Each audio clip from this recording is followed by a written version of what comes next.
sekecil apapun perbuatan gedanya di alam dunia, tetap hana luput daripada pertanggungjawabannya di saat gedanya berpindah ke alam kubur dan alam akhirat. Contoh.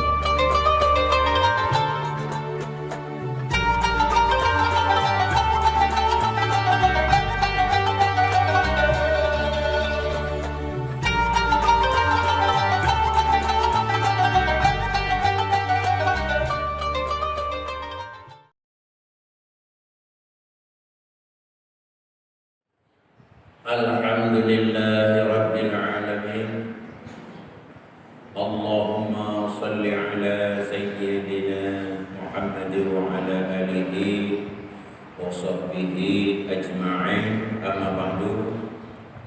Penghormatan kepada ahli musik dan kepada hadirin kaum muslimin yang hadir pada hari Jumat yang berbahagia. Jamaah yang dirahmati Allah, bulan Ramadan. Bulan Ramadan penghulu segala bulan. Uro Jumat penghulu segala uro. Jadi gedanya jino berada dalam saat penghulu segala bulan dan di dalam saat penghulu segala bulan.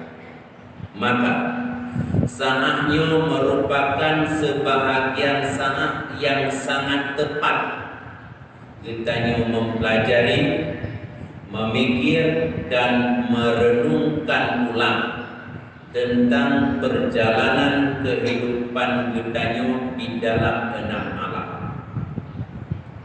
Yang ke-6 alam tersebut merupakan tanda kebesaran Allah, karena Allah yang menciptanya dan Allah yang mengaturnya. Hikmah kita memikir tentang kebesaran Allah, memikir tentang kebesaran Allah merupakan kunci kesadaran kita kembali kepada fitrah, kembali kepada fitrahnya sebagai manusia. Karena gedanya di saat nepelahi oleh Allah kena permukaan bumonyo dalam keadaan bersih daripada noda dan dosa. Dan memikir dan merenungkan tentang kebesaran Allah merupakan kunci kesadaran gedanya kembali kepada jalan yang rida Allah senantiasa menyertai jalan tersebut. Jauh balik kemungkinan akan sadar dan mendapat hidayah sidrodro gedanya apabila li gedanya hana pernah tatim semiki dan hana pernah tatim renungkan tentang kebesaran Allah. Nekun li sidro ulama salaf yang terkemuka, yang nama beliau Bashar ibnu Al-Haris Al-Hafi. Beliau seorang waliullah dan beliau sosok yang sangat dikagumi oleh Imam Mujtahid, yaitu Ahmad bin Hanbal. Bagi panekun, "Lau tafaqqaran nasu fi alamatillah ma'asahu azza wa jalla." Yang maksudnya, sementara manusia yang ditim semikir dan ditim merenungkan tentang kebesaran Allah, maka besar kemungkinan manusianya harus berbuat maksiat kepada Allah azza wa jalla. Jika si brodro manusia harus berbuat maksiat kepada Allah, ditim semikir dan ditim renungkan kembali tentang kebesarannya, besar kemungkinan manusianya akan meninggalkan maksiat yang pernah dia melakukannya.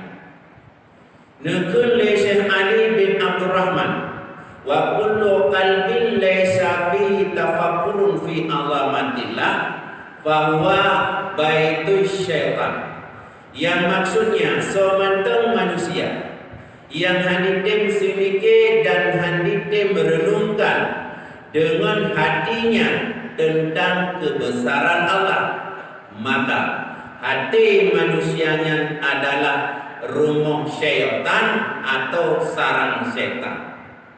Jika sindrodro manusia hatinya sudah menjadi rumah syaitan atau sarang syaitan, fannaru akrabun bih, neraka lebih do dengan manusianya, wal jannatu abadun anhu, sedangkan surga lebih jauh daripada manusianya. Jamaah yang dirahmati Allah, teman keenam alam tersebut. Yang pertama alam arwah, segolong gedanyo nepetron le Allah ku permukaan bumonyo. Yang kedua alam zuriat atau alam sulbi, di saat gedanyo di satu tempat yang bersih, fitrah dan sangat terlindung, yang tempatnya di dalam tubuh lelaki. Yang kedua alam kandungan, biarpun sempit, fasilitas buat penghuni di dalamnya tetap memadai. Yang keempat alam dunia, yang sedang kita jalani, biarpun luas, mayoritas penghuni di dalamnya terhadap pemberian Allah tidak pernah merasa mencukupi. Yang kelima alam kubur, takaran nikmat dan azab di dalamnya tergantung kepada amal si penghuni. Dan yang keenam alam akhirat, alam yang kekal abadi. Keenam alam tersebut heboh alam hana keterikatan sama sekali, dan heboh alam nah keterikatan antara satu dengan yang lain. Dan alam yang hana keterikatan sama sekali, yang pertama alam arwah, yang kedua alam zuriat atau alam sulbi, yang ketiga alam kandungan. Dan alam yang na keterikatan antara satu dengan yang lain, yang pertama alam dunia, yang kedua alam kubur, yang ketiga alam akhirat.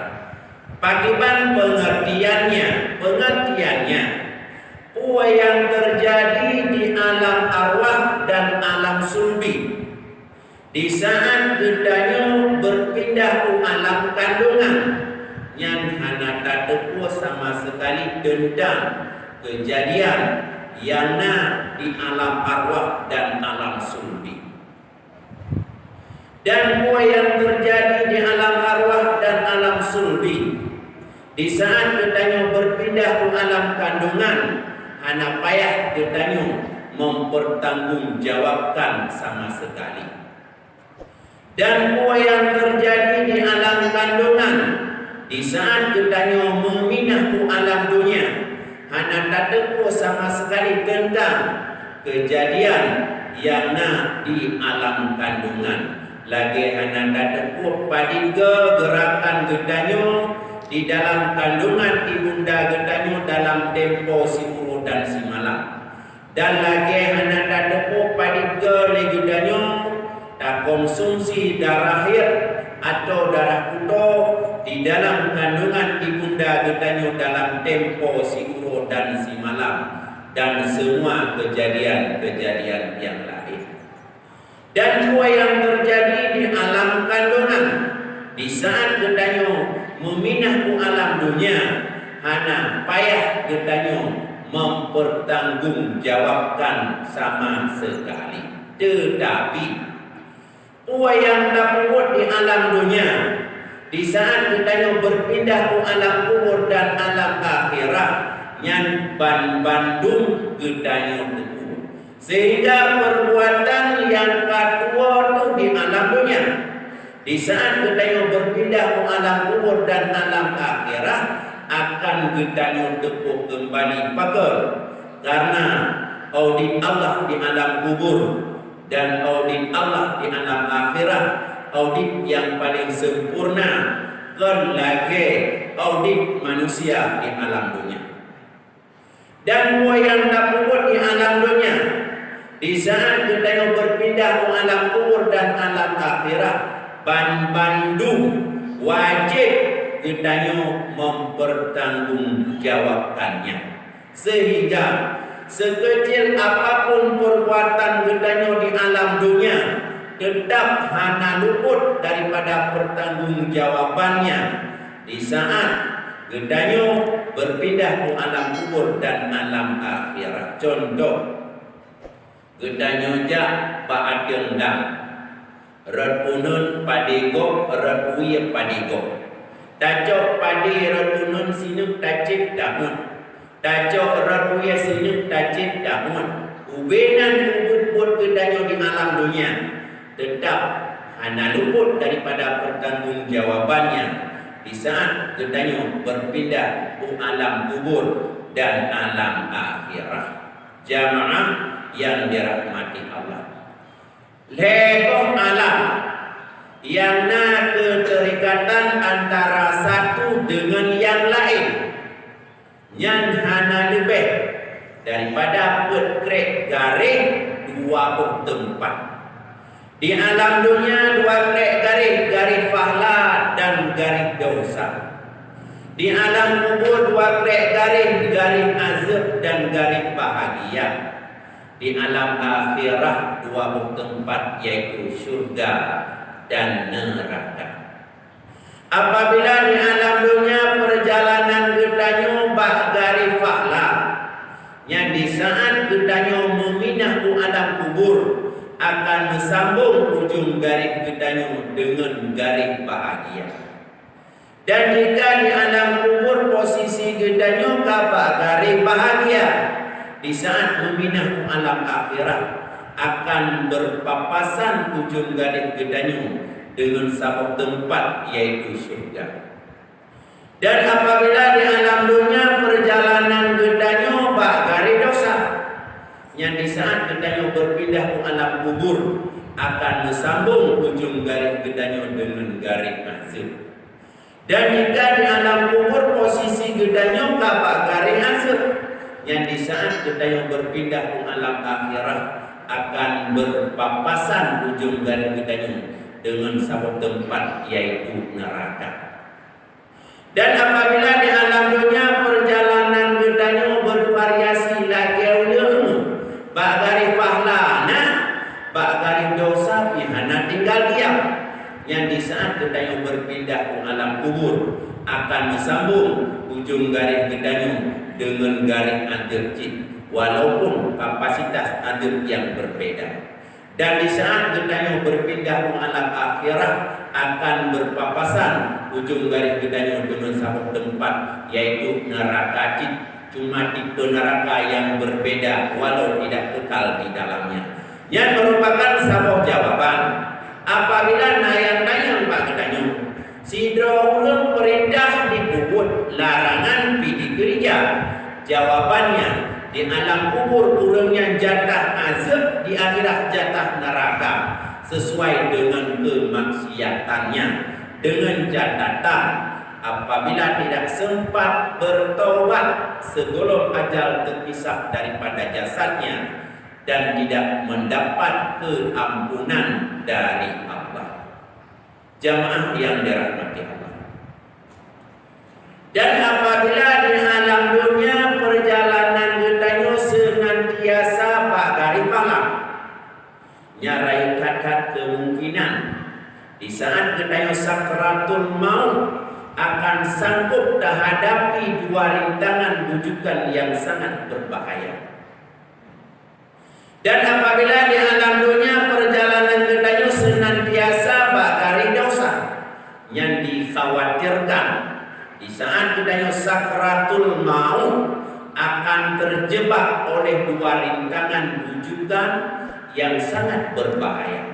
Yang dua rintangannya merupakan penentuan gedanyo, Upah gedayo akan tergolong dalam golongan manusia yang bahagia atau upah gedayo akan tergolong dalam golongan manusia yang celaka. Dengan dua rintangan tersebut, di saat gedayo sakratul maut atau penuh dari nyawa li malaikat Israel, gedayo didekati oleh dua setan yang sidro didem retunun gedanyo, yang sidro didem retui gedanyo, yang idem retunun gedanyo hi urang si agam gedanyo dalam segala hal, yang idem retui gedanyo hi urang si inang gedanyo dalam segala hal. Pakiban kira-kira bujukan setan retunun yang hi urang si agam gedanyo. Wahai anak lun cukup berat saya kekal, lun cukup lun minta nafkah kekal, yang lun jak usaha, hana lun hiraukan capek, lelah dari tangan bermacam rupa. Kadang-kadang lun haina wate-wate tertentu yang lun puak pekah, kan hak lun mantap, tetapi hak-hak orang lain juga ikut serta nyandit jasa ayah kepada maka nehai permintaan ayah pada saatnya cuma sabo kamati ketika dalam agama Nasrani, karena agama Nasrani agama yang paling sempurna. Nyamban kira-kira bujukan setan retunun yang hi urang si agam bedanya. Sedangkan setan rawi yang hi urang si inang gedanyo pakiban kira-kira bujukannya. Wahai anak lun cukup berat saya maka lun mengandung si urang menuntah muntah lun dia purah pada temurnya lun bajuh makanan dengan lun dan dengan lun hantam pernah sempurna terpejam mata wadailah hikah dulunya lun susu buat tubuh lun pijut dan proposnya anak lun kira nyandina jasa bunda kepadakah maka nuhai permintaan bunda pada saatnya cuma sabo kamade pendidikan dalam agama Yahudi, karena agama Yahudi agama yang paling sempurna. Nyamban kira-kira bujukan setan rawi yang diurung inang bedanya. Maknanya dua setan tersebut dibujuk bedanya sesuai pekerjaan burung gedanya di alam dunia. Jamaah yang dirahmati Allah, awak Yahudi tentang penyebab inti yang membawaki kepada kekufuran mereka antara lain, yang pertama mereka tidak mengakui Nabi Muhammad, yang kedua mereka tidak mengakui Nabi Isa, yang ketiga mereka mengakui kitab Taurat yang berturun kepada Nabi Musa kurang tepat sehingga mereka menulis kitab yang lain yang mereka namakan dengan kitab Talmud. Yang keempat mereka mengakui Allah anak, yaitu Nabi Uzair yang pernah meninggal setahun sesudah menyaksikan mayat bergelimpangan yang dibantai oleh seorang raja yang sangat zalim, yang di masa kecilnya raja tersebut disusui oleh seekor anjing betina yang namanya Bukhtanasar. Kemudian Nabi Uzair hidup kembali. Nah, yang mengatakan Nabi Uzair meninggal setahun sesudah menyaksikan Baitul Maqdis sudah menjadi puing-puing atau reruntuhan yang tak berguna yang dihancurkan oleh Raja Bukhtanasar juga. Kemudian Nabi Uzair hidup kembali. Yang adalah Yahudi di masa lampau atau di masa silam. Sedangkan Yahudi pada masanya lebih biadab puluhan kali lipat ketimbang Yahudi di masa lampau atau di masa silam. Pakal, karena Yahudi pada masanya kadidamah sabotik peraturan. Peraturan yang didamah membunuh orang Islam merupakan ibadah. membunuh secara aniaya paling besar pahalanya. Sedangkan sayang kepada orang Islam yang merupakan dosa besar. Yang peraturannya Yahudi dino diterapkan kepada anak-anak awaknya, maka pembantaian atau penindasan terhadap orang Islam yang merupakan praktek Yahudi bagi anak-anak mereka. Ya ini pegah bani menor kerja pada rakyat. Dan yang pegah bani mungkin awak kafe atau awak Yahudi dipegang peraturan yang lainnya yang kan bertentangan dengan HAM yang dirumuskan di awak Yahudi atau awak kafe, yang tujuan dasar awaknya adalah ingin ini pegada hukum yang di dalam Al-Quran diterapkan kepada getanya orang Islam yang saban lagi dijuk ubat mati tanggal atau ubat kadar luarsa. Iumat pak gedanyo supaya li gedanyo mabuk secara hana gedanyo sadari yang bahwa li gedanyo kata injak hukum yang di dalam Al-Quran. Sedangkan Yahudi laknatilahnya tidak bakal menelahnya. Bakal karena bertentangan dengan 3 kepuasan yang mereka utamakan. Dan kepuasan yang awalnya utamakan. Yang pertama, puas awalnya apabila sudah membantai orang Islam. Yang kedua, puas awalnya apabila legedanyo kata ikut agama awalnya. Yang kedua, puas awalnya apabila legedanyo kata indahkan peraturan-peraturan yang mereka rumuskan, yang peraturannya bertentangan dengan Al-Quran, hadis, dan asar. Jamaah yang dirahmati Allah, bertanya bisa bujukan 2 setan di saat bertanya sakratul maut, apabila bertanya tak asik hendak batin yang begitu bertanya meminah alam kubu disambut dan disapa bertanya dengan suara yang sangat merdu dan penuh kasih sayang. Marhaban wa ahlan, engkau sangat dicintai dan dikasihi oleh manusia yang berjalan di atas permukaanku. Pada saat ini engkau sahabat setiaku, bukan musuh besarku. Bapak tanya lagi dayu tangi buku tangi unun tangi uyat tangi kulikut luah kubu gedayu sepenglihatan anda. Dan bahwasanya Allah membuka pakah surga, penghubung antara surga dengan kubur gedanyu, sehingga idamam nikmatnya surga ke dalam kubur gedanyu lewat segala penjuru. Di sini gedanyu permulaan dan nikmatnya surga yang luar biasa.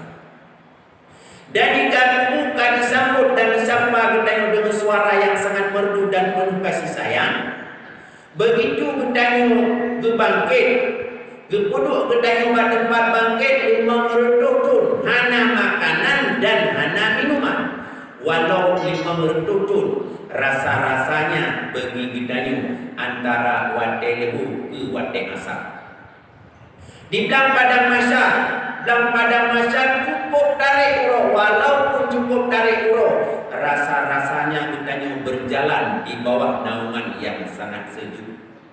Wadetro bagi di seratan mustaqim yang haluh lebih haluh daripada yang tajam lebih tajam daripada kudu. Walau laganya rasa-rasanya bagi gedanyu seperti hamparan tikar yang sangat luas, dan gedanyu dengan leluasa berjalan di atasnya dan menujulah gedanyu ke dalam surga, tempat yang sangat jauh di sisi Allah Subhanahu wa taala. Tetapi sebaliknya, apabila bujukan 2 setan di saat gedanyu sakratul maut, gedanyu angguk atau gedanyu pating, yang begitu gedanyu meminah alam kubu disambut dan disapa gedanyu dengan suara yang sangat keras dan menakutkan. La marhaban wala ahlan, engkau sangat dibenci oleh manusia yang berjalan di atas permukaanku. Pada saat ini engkau musuh besarku, bukan sahabat setia. Pak wadenya kubu gedanyu dikuk gedanyu luar biasa. Sehingga kuda yang iktibak atau nusuk-nusuk dengan kuda yang lain. Rasulullah isyarat dengan jalan lagi. Bahwatanya Allah memutuskan kepada kita si kurang kuda yang cukup bisa dinantikan bisa kudanya. Apabila sabah kudanya dikun namah kena kudanya, ubena bakaya ubena nanun ban-ban mati dan hana bakal udip sampai kiamat tiba. Dan bahwatanya Allah membuka takah neraka, penghubung antara neraka dengan tubuh kudanya, sehingga tidak mengaturnya neraka dalam tubuh kudanya lewat segala bentuk di sini kudanya permulaan rasakan azabnya neraka yang luar biasa. Dan jika membuka disambut dan disapa kudanya dengan suara yang sangat keras dan menakutkan, begitu kudanya bangkit ke penduduk tempat bangkit menuntut hana makanan dan hana minuman, dan kudanya rasakan malimang berdukunnya. Dibilang pada masa perjalanan kudanya sangat memprihatinkan. Begitu roh kudanya balik di seratan mustaqim, menantap langkah yang pertama, kalau sempat langkah yang kedua, teruslah kudanya dalam neraka. Nauzubillah min zalik. Jamaah yang dirahmati Allah, maka mulai detik ini mari sama-sama kita nyupit, kita renungkan. Bak garis dah kita nyanyi. Menyebab garis pahala berarti arah kita menuju surga. Menyebab garis dosa berarti arah kita menuju neraka. Menyebab dua garisnya berarti arah kita menuju neraka. Apabila bak garis pahala, alhamdulillah. Tetapi menyebut mari sama-sama kita geser sepenuhnya kepada garis pahala. Apalagi bila Ramadan, bulan Ramadan han bergeser kita kepada garis pahala sepenuhnya, yang hana bulan yang lain yang akan bergeser kita kepada garis pahala sepenuhnya. Menyebut kita akan bergeser kepada garis pahala sepenuhnya. Begitu kita meminah Tuhan, begitu kita sakratul maut, kita dengan mudah tatulah bujukan dua setan. Menan kita berpindah ke alam kubur akan disambut kita dan disapa kita dengan marhaban wa ahlan. Menan kita berpindah ke alam akhirat dengan mudah kita lewati titik siratal mustaqim dan menujulah kita dalam surga, tempat yang sangat jauh di sisi Allah Subhanahu wa taala. Amin ya rabbal alamin. Alhamdulillahi rabbil alamin. Wassalatu wassalamu ala sayyidina Muhammad wa ala alihi wa sahbihi ajma'in. Ayyuhan nas, ittaqullaha haqqa tuqatih wa la tamutunna illa wa antum muslimun. Bismillahirrahmanirrahim. Qul huwallahu ahad, Allahus samad, lam yalid wa lam yulad wa lam yakul lahu kufuwan ahad. Barakallahu li wa lakum wa lisairil muslimin wal muslimat wal mu'minin wal mu'minat bi rahmatika ya arhamar rahimin.